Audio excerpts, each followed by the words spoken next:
এক সংবাদ ব্রিফিংয়ে ভারতের পররাষ্ট্র মন্ত্রণালয়ের মুখপাত্র রণধীর জয়সওয়াল বলেন, শেখ হাসিনাকে ফেরত চেয়ে ঢাকার অনুরোধের বিষয়ে এই মুহূর্তে আমাদের নতুন কিছু বলার নেই। গত ৫ আগস্ট গণঅভ্যুত্থানের মুখে ক্ষমতাচ্যুত হন শেখ হাসিনা। ওই দিনই তিনি দেশ ছাড়েন এবং ভারতে আশ্রয় নেন। এরপর থেকে তিনি সেখানেই অবস্থান করছেন। এদিকে তার বিরুদ্ধে একের পর এক হত্যা মামলা দায়ের হয়েছে, এমনকি তার বিরুদ্ধে গণহত্যার অভিযোগও আনা হয়েছে। শেখ হাসিনাকে বিচারের আওতায় আনার জন্য গত ২৩ ডিসেম্বর দিল্লিকে কূটনৈতিক নোট পাঠায় ঢাকা।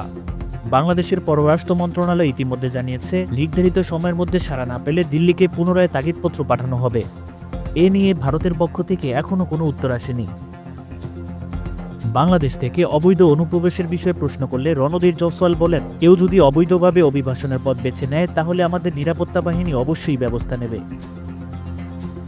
তুরস্কের এক সংস্থা থেকে বাংলাদেশের সামরিক ট্যাঙ্ক কেনার বিষয়ে প্রশ্ন করা হলে তিনি জানান, নিরাপত্তা সংক্রান্ত বিষয়গুলোতে ভারত সবসময় তীক্ষ্ণ নজর রাখে এবং উপযুক্ত ব্যবস্থা নেয়।